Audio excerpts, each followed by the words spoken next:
From the mid 1980s to the early 1990s, I served as the vicar of St. John's Episcopal Church in Ouray, Colorado.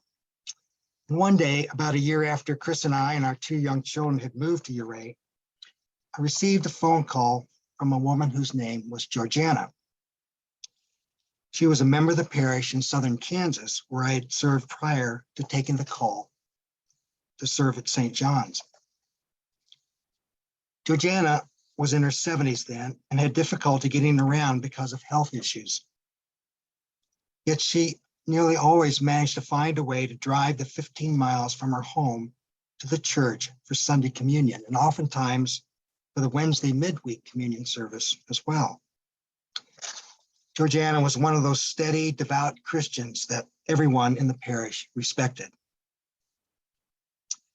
Anyway, she called me in Ouray to say hi and asked how my family and I were doing. And after filling her in on the family situation, I asked her how she was getting along. Georgiana's response, in a kind of southern drawl, was this: "Sometimes I wonder what God is trying to tell me about my life these days.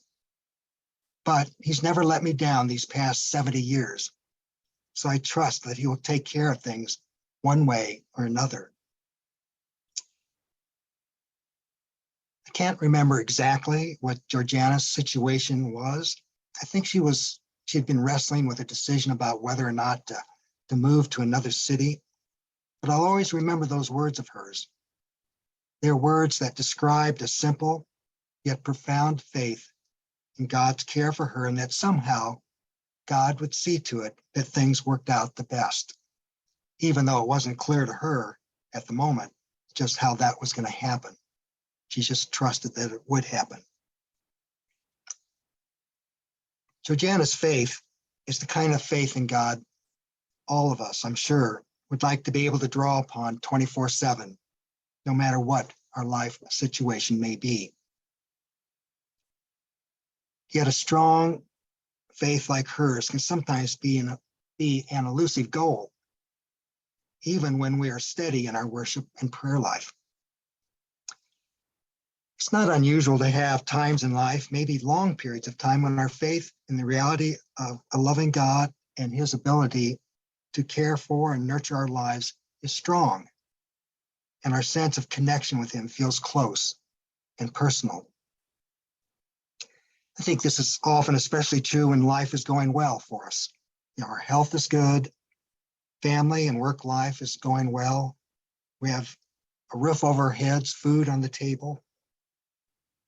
In times like these, God's presence and goodness seems very real and near. We feel blessed.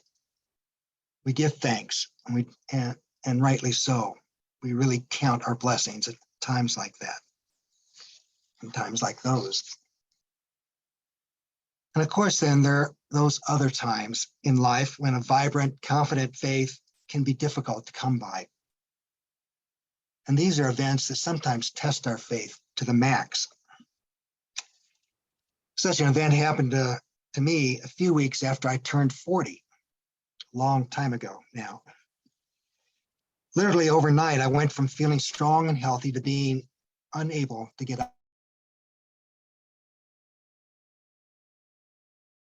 out of bed. I'd gone to bed. I couldn't move any part of my body without experiencing pretty much excruciating pain. Out of the blue, and just over a period of a few hours, somehow my back and hips had become afflicted with a major arthritic condition. I could hardly believe what was happening to me. And in the days and weeks that followed, I managed to become marginally functional as my doctors tried to figure out what was going on. But most days, I was reduced to limping around the house and the church office, and I struggled to get any meaningful sleep. All kinds of concerns about the future started to fill my thinking. Would I be physically able to continue on as a parish priest? Be able to provide for my family? Be the kind of father I always wanted to be for my children? Be the kind of husband I wanted to be? every aspect of my life was suddenly poised to be turned upside down. And of course, there were the faith questions. Where was God in all this?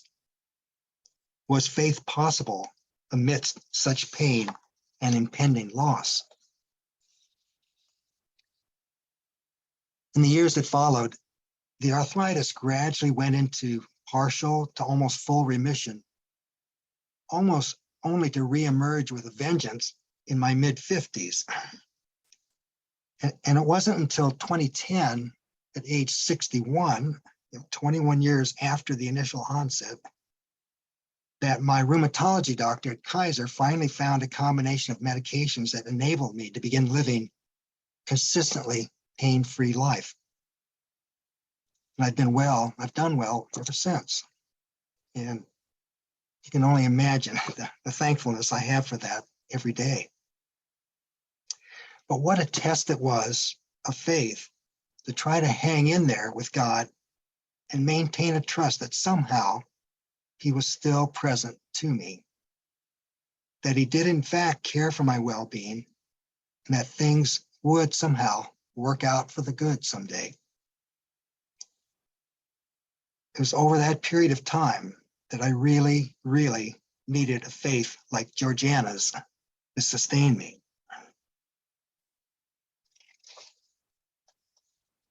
All people serious about living a Christian life will find their faith tested at any number of points in life. We can all point to those times. Whether it's a sudden onset of disease or the death of a loved one, or the loss of a job or a financial crisis, or a relationship, an important relationship that goes on the rocks. Events like these are part of the human experience. And when they happen, we, as practicing Christian people, find ourselves forced to take a fresh look at the faith that is in us. I think of these as kind of crossroad moments in one's faith journey when one of two outcomes will eventually emerge. Either our walk with the Lord will diminish and perhaps even end, or our faith will discover a new depth it never had before. Crises in life force the issue. They challenge us to go deeper. They force the hard questions like nothing else can. This has been the experience of the great saints of the church over the past 2,000 years, and you and I can expect no easier road to walk in our own faith journeys. So when a crisis of some kind impacts our life, and we discover ourselves beginning to ask questions about God's care for us, or even if he exists, where can we start to recover and grow our faith? Well, today's reading from the 11th chapter of the letter to the Hebrews is a great place to start, the reading that we heard this morning, just a little bit ago. And not included in today's reading, two verses at the very beginning of chapter 11 is this classic definition of faith. The author says, "Now faith is the assurance of things hoped for, the conviction of things not seen." The assurance of things hoped for, the conviction of things not seen. I would imagine all of you are quite familiar with that verse. My friend Georgiana, in her phone conversation with me, could hardly have summarized better the heart of what the author of Hebrews is saying to us in that verse and in the verses that followed and that we heard today. Her comment, "Sometimes I wonder what God is doing in my life," reflects the assurance she had of God's existence and presence in her life. She didn't wonder, in her comment to me, she didn't wonder if God was going to do something in her life, but wondered what God might do to see her through the uncertain time she was experiencing. A loving God was at work doing something she believed. And further, she trusted that what God was doing would be good. Because remember, she adds this sentence: He has never let me down these 70 years. I trust that he will take care of things one way or the other. That is faith in spades. How important it is for you and me when we are in search of a steadying faith in a time of upheaval, that we start by reaffirming that there does exist in the universe power greater than ourselves, and that this power has our well-being as its goal. The ultimate success of any 12-step program is grounded in this very fact.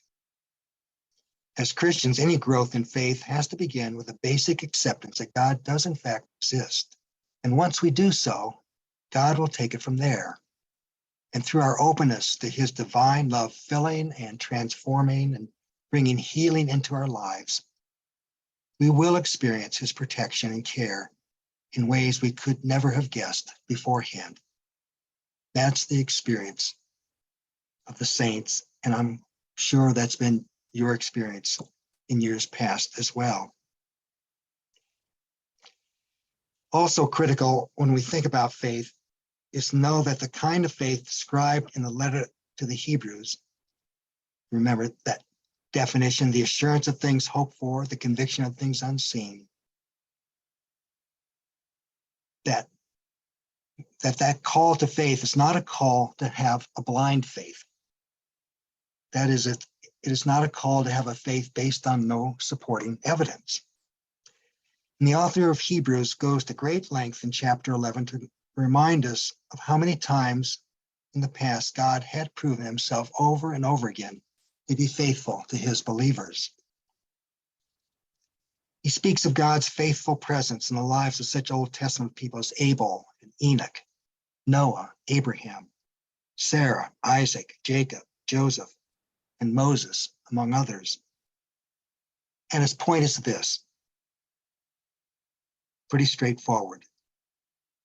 As God has shown himself throughout history to be faithful in keeping his promises to believers, so too will he keep his promises to believers like you and me living in our own time. I keep coming back to Georgiana's words. He has never let me down these past 70 years. This was her witness to the fact that in earlier times in life, other moments when it wasn't clear to her how a particular situation would play out, that God had always come through for her, one way or the other. The basis of faith going forward in life was based on real experience. Her faith wasn't a blind faith at all. So I think always the great test of our faith is our consistent willingness to enter into unknown futures, trusting that God and his goodness is at our side every step of the way. Abraham was asked to trust God enough to leave his homeland of countless generations. God came through for him. Abraham was also asked to sacrifice his only son, an unimaginable request. God came through for him. Noah was asked to build an ark far from any body of water. God came through for him. Moses was asked to lead a nation through the Red Sea and then somehow to survive 40 years in a desert before entering yet another new country. God came through for him. Mary was asked to bear a son who would not be conceived in the usual way. How completely challenging and worrying was that?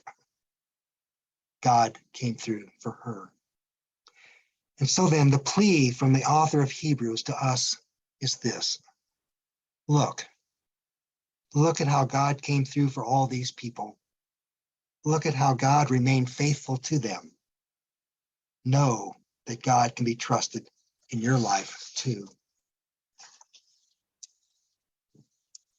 The greatest obstacle to a vibrant and growing faith is often our unwillingness to look back over our lives and acknowledge that God has in fact come through for us time after time, even though we may not have recognized that he was doing so at the moment. What a different mindset we as Christians are invited to have. Those who buy and sell shares in the stock market are familiar with the disclaimer that shows up on every stock or mutual fund prospectus. It reads something like, past performance is no guarantee of future returns. Our reading from Hebrews, however, proclaims just the opposite truth regarding God. His past performance does indicate his future performance. And so we need only to acknowledge God and our need for his help, and then be open to receiving the wisdom, the healing, the guidance, and the blessings he so desires to bring into our lives. I share those thoughts with you on this August Sunday. Amen. Amen.